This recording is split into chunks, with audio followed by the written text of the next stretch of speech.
Hello friends, this is Tina Malik. Welcome to stairs to success. Friends, आज का काफ़ी interesting topic लेकर आई हूँ मैं। आज हम करेंगे एडजस्टमेंट के बारे में। एडजस्टमेंट यानी कि समायोजन। क्या होता है समायोजन, उसे डिटेल में समझेंगे। मोस्ट इम्पॉर्टेंट टॉपिक है एंड स्पेशली यूपी टेट वालों के लिए है, क्योंकि यूपी टेट का सिलेबस अगर आप उठा के देखोगे तो स्पेसिफिक बताया हुआ है, उसमें एक यूनिट है एडजस्टमेंट टॉपिक से। ओके, तो ये यूपी टेट के लिए मोस्ट इंपॉर्टेंट सेशन रहेगा आज का। मोस्ट इंपॉर्टेंट टॉपिक है। रीट में, यूपी टेट में इस टॉपिक से रिलेटेड बहुत से क्वेश्चंस आते हैं एंड अदर टीचिंग एग्जाम्स वाले भी इसे देख सकते हैं, बेनिफिशियल है। चलो फिर स्टार्ट करते हैं।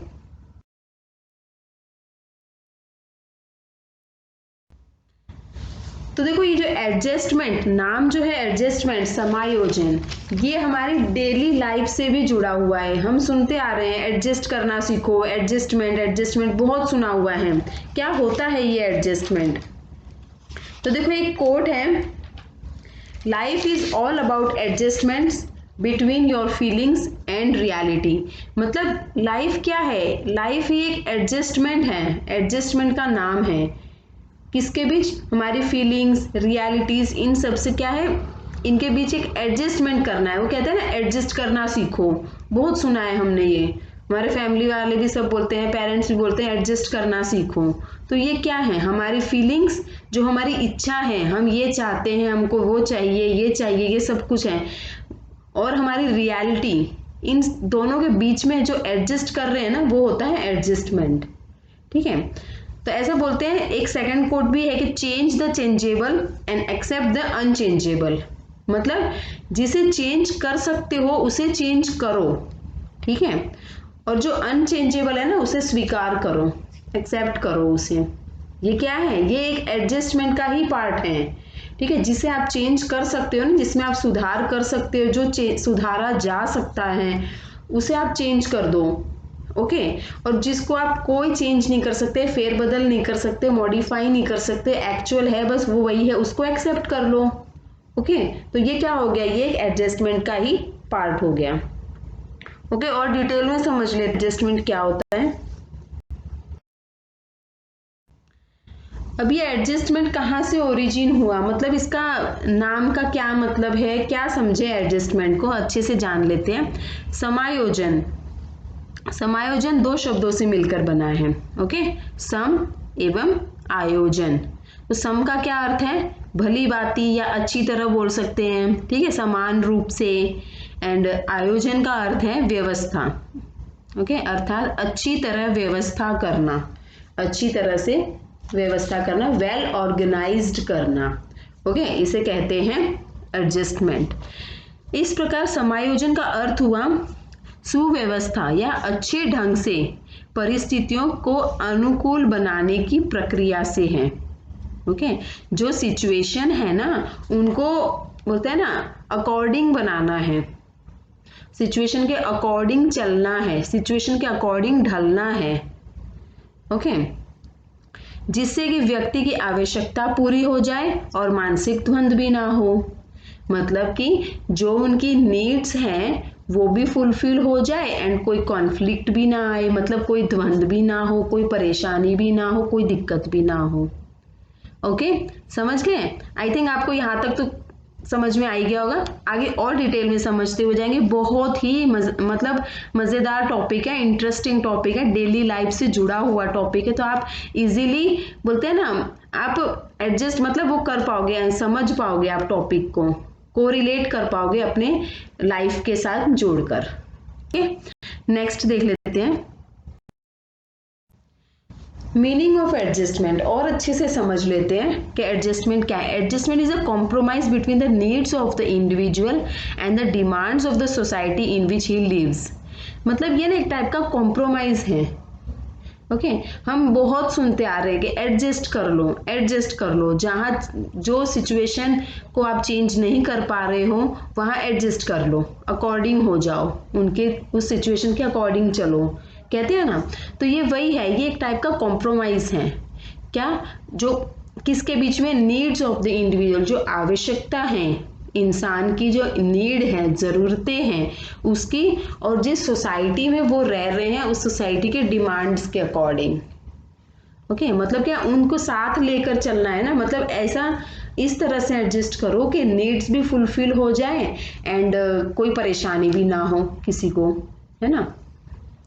Adjustment is a continuous process, ये कंटिन्यूअस चलता आ रहा है, मतलब जब से बर्थ होता है ना, बेबी बॉर्न होता है उस दिन से वो एडजस्ट करना सीख जाता है टिल डेथ, मतलब स्टार्टिंग से एंड तक है ये ऐसे। ओके, ये चलने वाली लगातार कंटिन्यूअस प्रोसेस है in which a person varies his behaviour to produce a more harmonious relationship between himself and his environment, and it can be conceptualised as a state of equilibrium, मतलब ये एक type का balance create करता है। Okay, balance create करेगा between the individual and his environment, environment और individual की जो नीड है उसके, उन दोनों के बीच में बैलेंस बनाता है कौन, adjustment.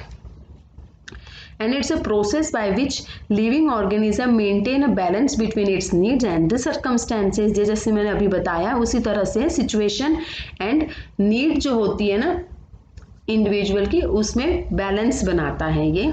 Okay, it's a state of equilibrium and it's a continuous process by which a person varies his behavior to produce more harmonious relationship between himself and environment, ये just मैंने अभी थोड़ी देर पहले आपको बताया, ये वही है।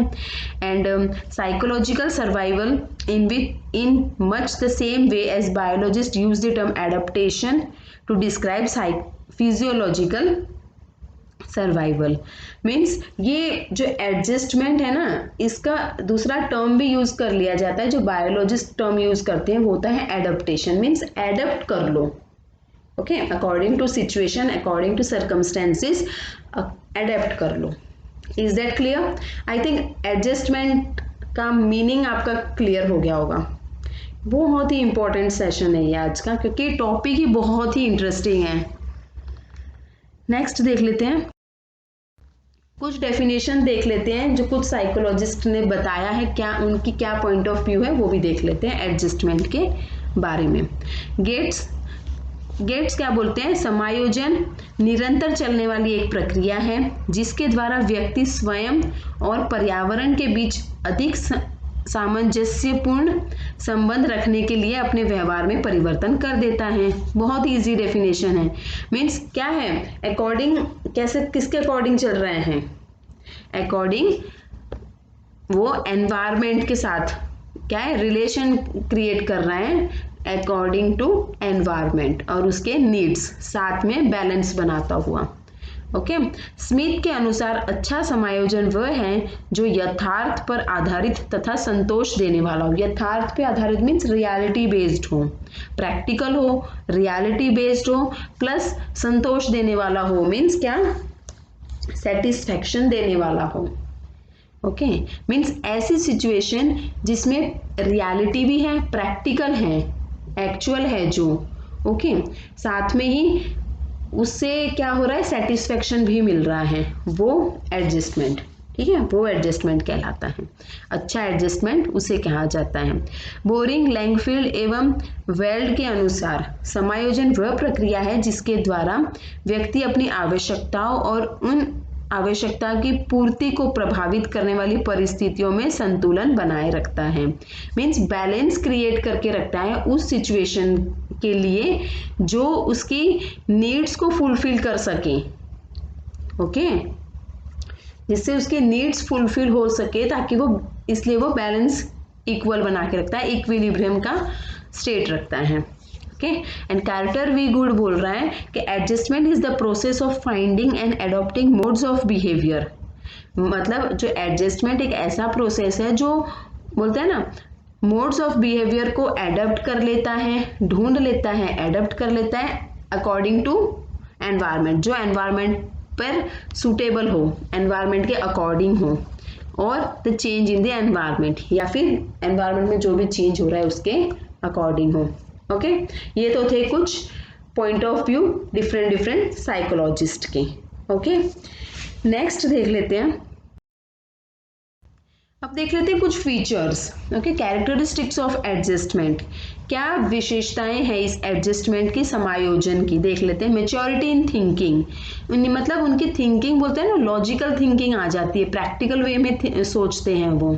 ठीक है, जो लोग एडजस्ट कर पाते हैं ना, जो जिसका एडजस्टमेंट सही से लग जाता है, सही हो जाता है, वो उनकी थिंकिंग बहुत ही मेच्योर लेवल की हो जाती है, मेच्योरिटी लेवल आ जाता है उनमें।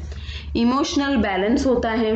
ओके, मतलब खुद फील करते हैं कि नहीं मुझे नीड्स फुलफिल करनी है, प्लस साथ में ही मुझे सोसाइटी का भी सोचना है, सोसाइटी के अकॉर्डिंग चलना है, तो वो क्या इमोशनल बैलेंस बना के चलते हैं।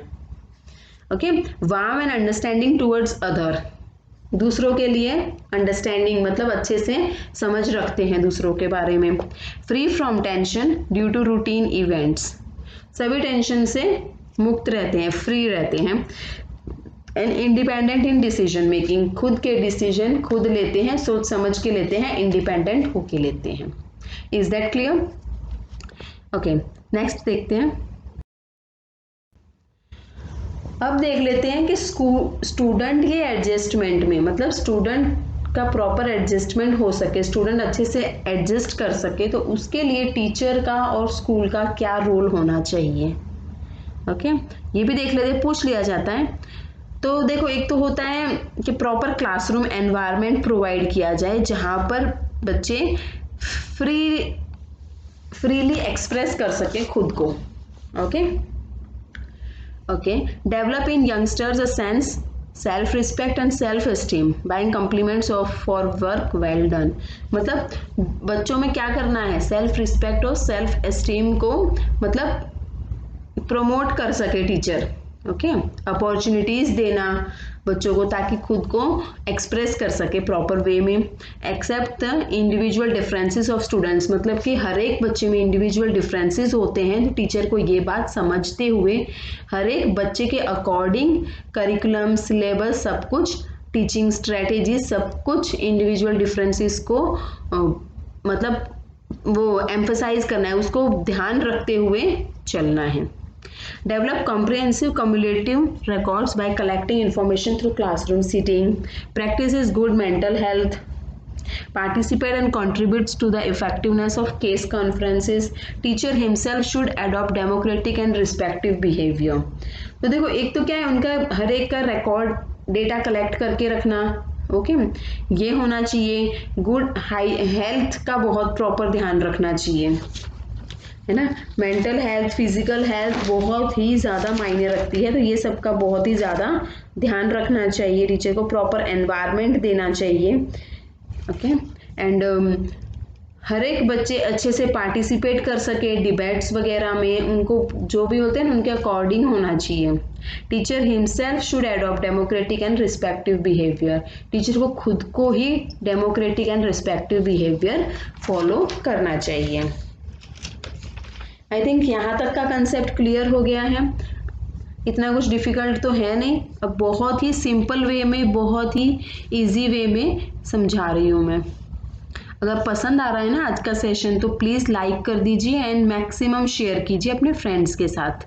एंड अगर इस चैनल पे फर्स्ट टाइम आए हैं तो प्लीज़ सब्सक्राइब कर लीजिए एंड बेल आइकन प्रेस करना मत भूलना, क्योंकि बेल आइकन प्रेस करोगे ना तभी आने वाले सेशन का नोटिफिकेशन आप तक पहुँचेगा। ओके, चलो आगे नेक्स्ट देख लेते हैं। अब देखो, जो लोग अच्छे से एडजस्ट कर लेते हैं ना, वो तो उनका प्रॉपर हो जाता है एडजस्टमेंट। ओके, उनको तो कोई दिक्कत नहीं होती है। लेकिन कुछ लोग ऐसे होते हैं जो एडजस्टमेंट नहीं कर पाते हैं, जिनके लिए एक बोलते हैं ना कन्फ्लिक्ट हो जाता है, फ्रस्ट्रेशन आ जाता है, काफ़ी कुछ मतलब परेशानी हो जाती है, मानसिक तनाव रहता है, बहुत ज़्यादा परेशानी होती है, सिचुएशन के अकॉर्डिंग वो एडजस्ट नहीं कर पाते हैं, तो उसे क्या कहते हैं? उसे कहते हैं माल एडजस्टमेंट, मीन्स कुसमायोजन। अभी कुसमायोजन क्या होता है? देखो फ्रेंड्स, इंपॉर्टेंट तो ये है, ठीक है, डायरेक्टली एडजस्टमेंट से रिलेटेड क्वेश्चंस आते नहीं हैं, घुमा फिरा कर थोड़ा ट्विस्ट करके पूछ लेते हैं, लेकिन जो बहुत ही ज़्यादा क्वेश्चन आते हैं वो होते हैं माल एडजस्टमेंट से related. Okay, now what is maladjustment? चलो देख लेते हैं। Maladjustment is a process whereby individual is unable to satisfy his personal needs. मतलब एक ऐसी सिचुएशन जहां पर इंसान अपने पर्सनल नीड्स को फुलफिल नहीं कर पाता।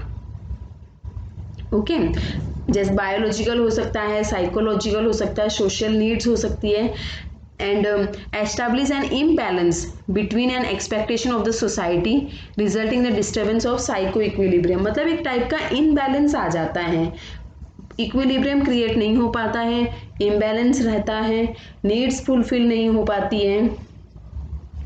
ओके, एंड इसके बहुत से रीजंस हो सकते हैं, कॉजेज है, प्रॉब्लम्स है, जिसे हम आगे अभी डिस्कस करेंगे कि क्यों माल एडजस्टमेंट होता है, मतलब क्यों प्रॉपरली एडजस्ट नहीं कर पाते हैं। Okay, maladjustment is a degree of disharmony between the individual and the environment। Okay, ये एक टाइप की डिसहार्मनी है जिसमें इंडिविजुअल की पर्सनल नीड्स फुलफिल नहीं हो पाती है। ओके, और ये माल एडजस्टमेंट रिजल्ट्स फ्रॉम किसकी वजह से होता है? मेन क्या है? मेन होता है frustration and conflict.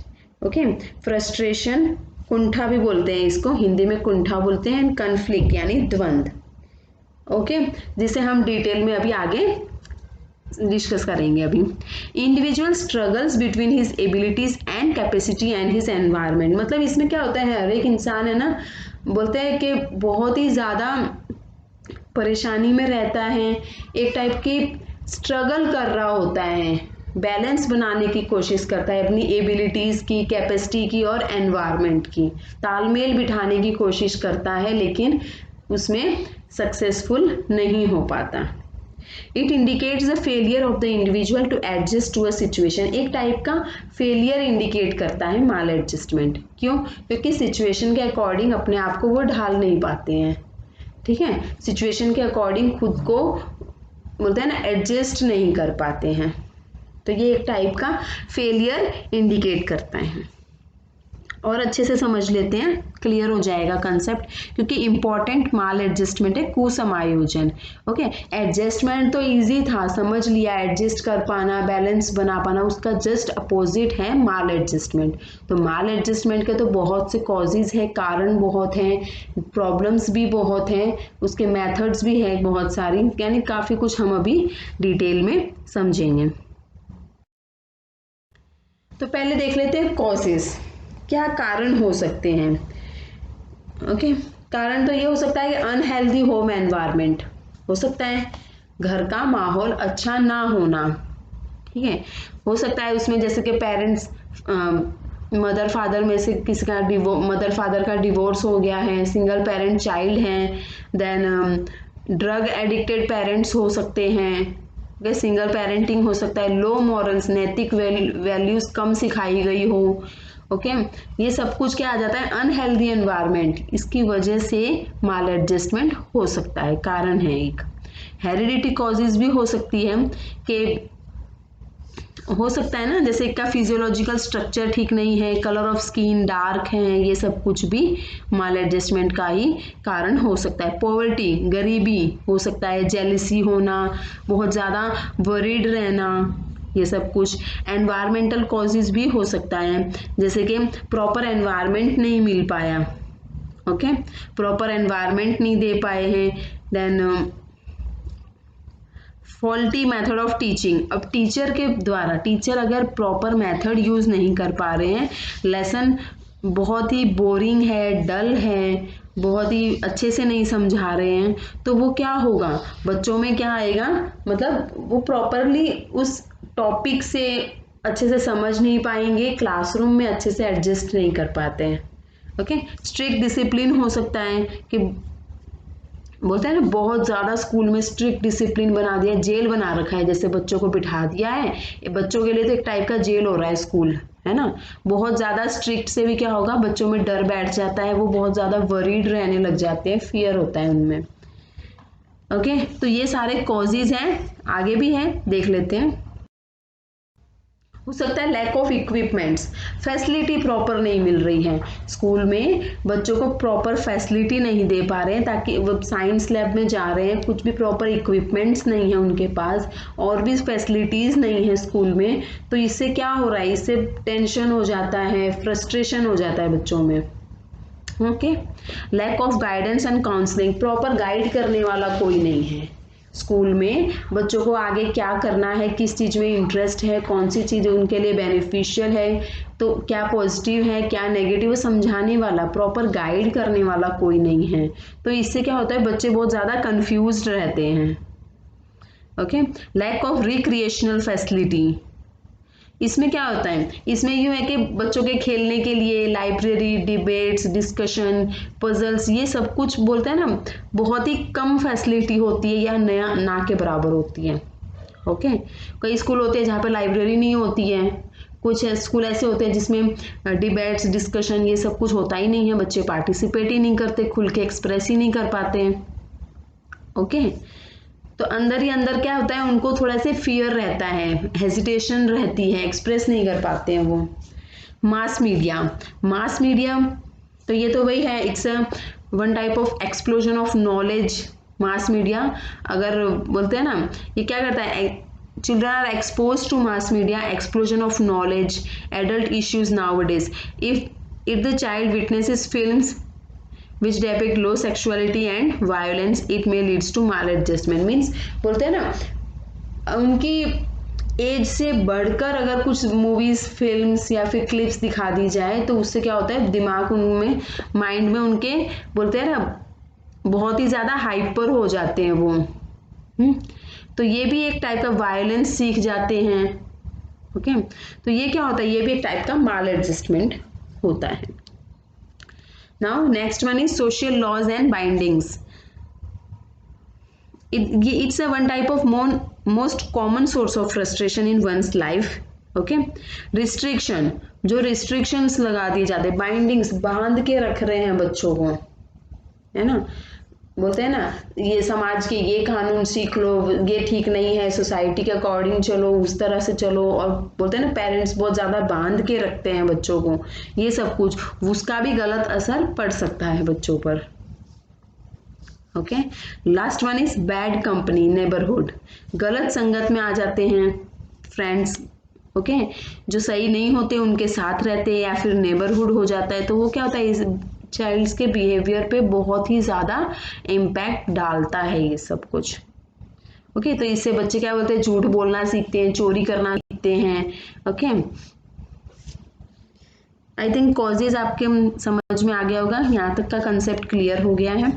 Next one, अब देख लेते हैं problems of mall adjusted person, मतलब ये जो माल एडजस्टेड पर्सन होते हैं उनको क्या क्या प्रॉब्लम्स फेस करनी पड़ती है, या क्या क्या प्रॉब्लम्स उनको हो सकती हैं। तो देखो बहुत सारी हैं ऐसे, तो देखो एंजाइटी हो गया, देन एंजाइटी क्या, anxiety it's a personal trait. Okay, anxiety describes the individual's level of emotionality. Okay, मतलब इसमें क्या होता है कि अंदर ही अंदर फील करते हैं बच्चे, ठीक है, अंदर ही अंदर इंसान फील करता है, it's an inferred emotional state of an individual. Okay, and it can not be directly observed, it can be measured through psychological test और टेक्निक्स। एंजाइटी होता है, देन विड्रॉवल होता है, एग्रेशन होता है, एग्रेशन मीन्स आक्रामकता। अब इंसान में, in humans, frustration due to blocked goals, मतलब जो गोल्स रुक गए हैं या दब गए हैं, इच्छाएं जो पूरी नहीं हो पाई है, वो फ्रस्ट्रेशन होता है। फ्रस्ट्रेशन की वजह से क्या हो जाता है, फ्रस्ट्रेशन ही आगे जाके एग्रेशन में बदल जाता है, आक्रामकता हो जाती है। डेलिक्वेंसी, डेलिक्वेंसी मीन्स अपराध, जो बोलते हैं ना छोटी उम्र में जो बच्चे कर देते, बाल अपराध जो बोलते हैं, वो सब कुछ हो इसमें हो जाता है।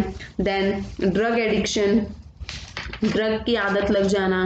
Okay, it's also called substance use disorder and it's a disease that affects a person's brain and behaviour.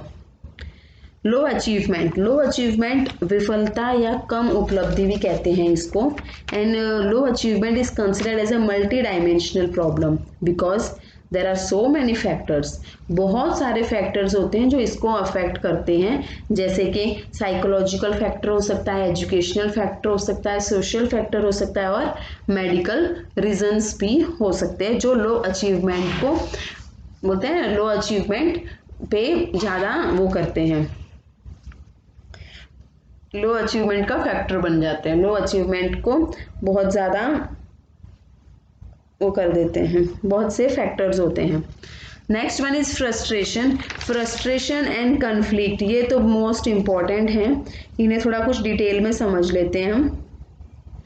Okay, conflict तो होता है एक मानसिक द्वंद्व या संघर्ष भी कह सकते हैं, जैसे उस समय उत्पन्न होता है जब एक व्यक्ति के पर्यावरण की उन शक्तियों का सामना करना पड़ता है जब उसकी स्वयं की रुचियां और इच्छाओं के विपरीत कार्य करती है, मीन्स उनके अगेंस्ट होती है, जो उनकी इंटरेस्ट ओके और जो उनकी इच्छाएं हैं, नीड्स हैं, उसके बिल्कुल अपोजिट होती हैं। मतलब ये कन्फ्लिक्ट है ना, द्वंद्व होता है टाइप का, क्या करें क्या ना करें वाली सिचुएशन आ जाती है इसमें।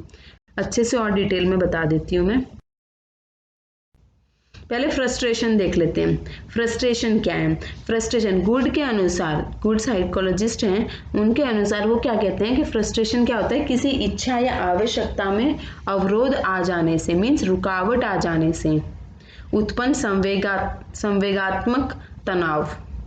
Okay, it's a condition of being thwarted in the satisfaction of motive, emotional tension resulting from the blocking of desire और नीड्स, मीन्स जो इच्छाएं जो दब जाती है, जो रुक जाती हैं, ओके, वो आ जाती हैं।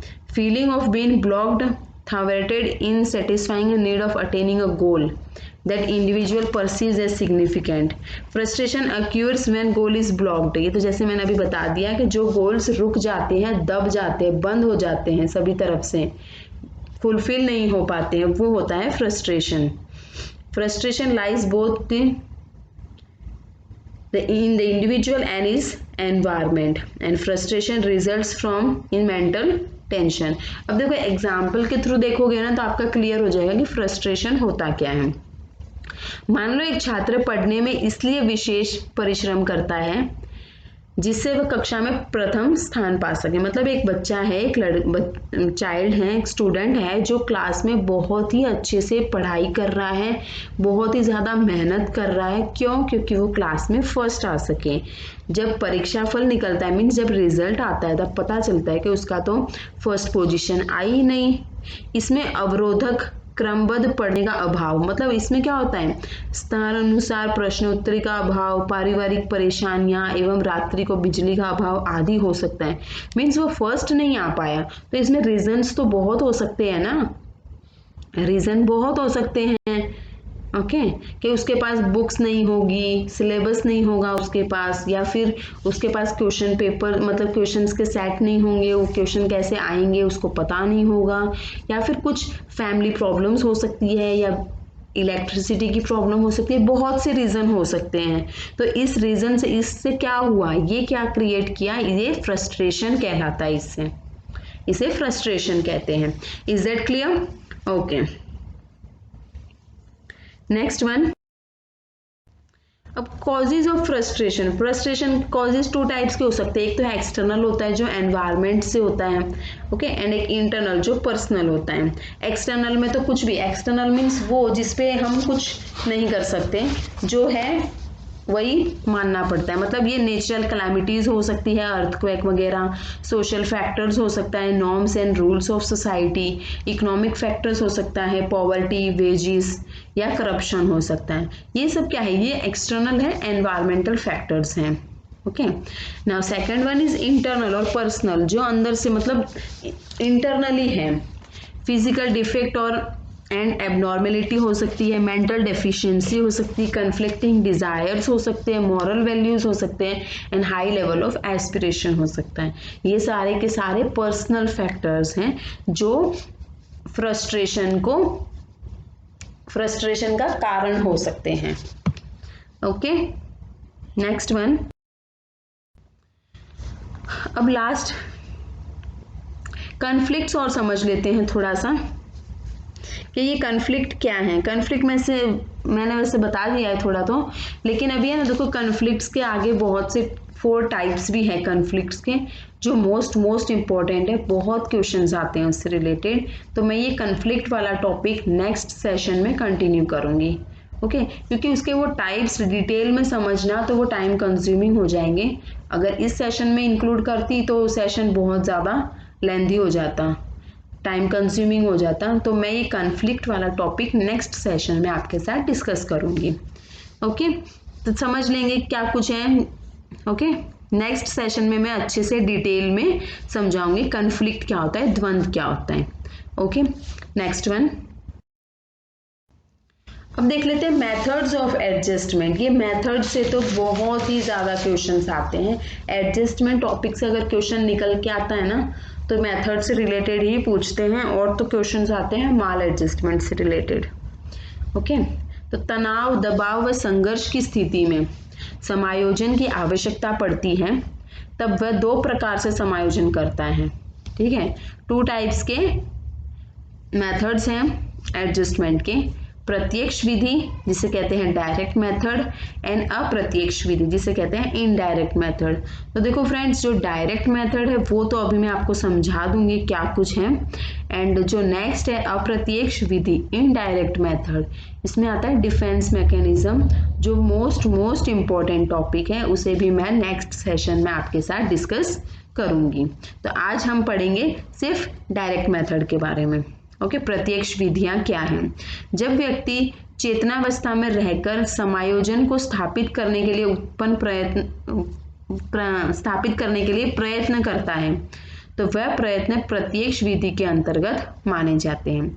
मीन्स क्या है, डायरेक्ट मेथड है। डायरेक्ट मेथड है कि इजीली अकॉर्डिंग टू सिचुएशन अपने नीड्स फुलफिल करने हैं तो वो इंसान अकॉर्डिंग टू सिचुएशन खुद को ढालता है, ओके एनवायरनमेंट को अडेप्ट करता है। बहुत ही ईजी है डायरेक्ट मेथड। तो इन उपायों को लागू करने में वह अपना विवेक, तर्क शक्ति एवं बौद्धिक क्षमता आदि का सहारा लेता है। Okay thinking, reasoning, logical thinking, सारा कुछ ये अपने अकॉर्डिंग यूज करते हैं। इन विधियों का प्रयोग विशेष रूप से समायोजन की किसी विशेष समस्या के स्थायी समाधान के लिए किया जाता है। इन उपायों के अंतर्गत निम्नलिखित विधियां आती हैं। ये और मेथड हम अभी थोड़ा डिटेल में देख लेते हैं क्या कुछ आता है। एक तो होता है सॉल्विंग ऑफ ऑब्स्टेकल्स। ये तो नाम से ही बहुत ही इजी है, मतलब ये डायरेक्ट मेथड है, मीन सब कुछ सही चलता है, इसमें सारी पॉजिटिविटी ही होती है, कोई दिक्कत नहीं होती। डायरेक्ट मेथड से बस according to situation, according to environment needs fulfil करनी होती है, तो एनवायरनमेंट के अकॉर्डिंग खुद को ढाल लेते हैं। ओके बाधाओं का समाधान करते हुए चलते हैं। इसमें व्यक्ति अपनी आवश्यकता पूर्ति में आने वाली बाधाओं को समाप्त करने का चेतनात्मक प्रयत्न करता है। यदि इस प्रकार से बाधा समाप्त हो जाती है तो उसका मानसिक तनाव भी समाप्त हो जाता है। मतलब जो जो ऑब्स्टिकल्स उसकी लाइफ में आते हैं उसे वो सॉल्व करता हुआ चला जाता है। Okay next one, to find other ways. ये भी बहुत इजी है, मतलब अगर एक ऑल्टरनेटिव रखते हैं, ऑप्शन रखते हैं, अगर एक स्ट्रेटेजी से अगर ये नहीं समझ में आ रहा है बच्चों को तो टीचर क्या करेगा, दूसरी ऑप्शनल में रखेगा। अगर वन वे ऑफ टीचिंग मतलब स्ट्रेटेजी से, मेथड से बच्चों को नहीं समझ में आ रहा है तो टीचर दूसरी वे ऑफ मेथड यूज कर सकता है ताकि कंसेप्ट क्लियर हो जाए एंड किसी चीज की परेशानी भी ना हो। ओके जब कोई व्यक्ति अपने लक्ष्य की पूर्ति में उत्पन्न विभिन्न बाधाओं को किसी कारणवश दूर नहीं कर पाता तो किसी अन्य मार्ग या हल को खोजना पड़ता है। इस प्रकार उसका मानसिक तनाव कम हो जाता है और वह समायोजन स्थापित कर लेता है। ये भी बहुत ही इजी है ना, मतलब ये नाम से ही पता चल जाता है। तो फाइंड अदर वेज मीन्स अगर एक रास्ते से एक सॉल्यूशन से प्रॉब्लम नहीं हो पा रहा है क्लियर, तो एक और सॉल्यूशन निकाल लो। Next one, change in aims, उद्देश्यों में परिवर्तन। जब व्यक्ति अपने लक्ष्य एवं उद्देश्यों में सफल नहीं हो पाता और ना उत्पन्न बाधाओं पर विजय प्राप्त कर पाता तो वह उस उद्देश्य को त्याग कर समांतर उद्देश्य को ग्रहण कर लेता है। मतलब कि अगर उनको सक्सेस नहीं मिल पाती, गोल अचीव नहीं हो पाता है और ना ही वो प्रॉब्लम सॉल्व हो पाती है, तो क्या होता है, वो क्या करते हैं, दूसरा एम मतलब ले सकते हैं, है ना, चेंज कर सकते हैं अपना उद्देश्य।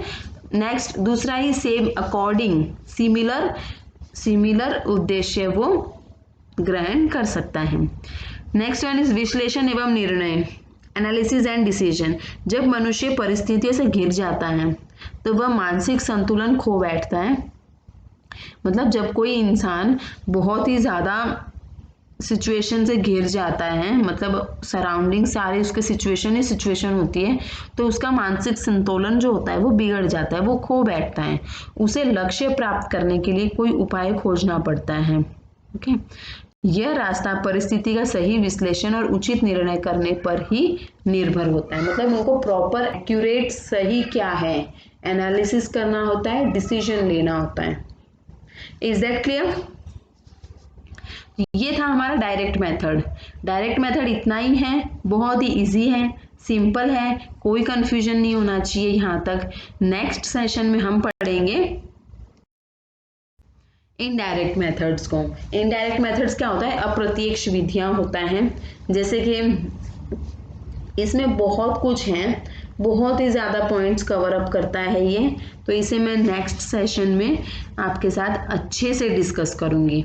ओके, क्योंकि बहुत सारे पॉइंट्स आ जाते हैं इसमें, तो नेक्स्ट सेशन में हम डिटेल में समझेंगे।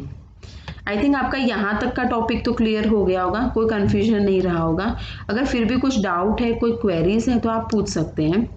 ओके, तो यही था फ्रेंड्स आज का हमारा टॉपिक, एडजस्टमेंट, समायोजन। आई होप कि आपको आज का सेशन पसंद आया होगा। अगर सेशन पसंद आया तो प्लीज़ लाइक कीजिए, फ्रेंड्स के साथ शेयर कीजिए। जो भी टीचिंग एग्जाम्स की प्रिपरेशन कर रहे हैं उनके लिए ये टॉपिक बहुत ही बेनिफिशियल है, तो प्लीज़ सभी फ्रेंड्स के साथ शेयर कीजिए। एंड इस चैनल पे फर्स्ट टाइम आए हैं तो प्लीज़ सब्सक्राइब कर लीजिए, बेल आइकन प्रेस करना मत भूलना। And thanks for watching. मिलते हैं नेक्स्ट सेशन में। अब ये टॉपिक कंप्लीट नहीं हुआ है, आगे हम कंटिन्यू करेंगे। Okay, thanks for watching, bye.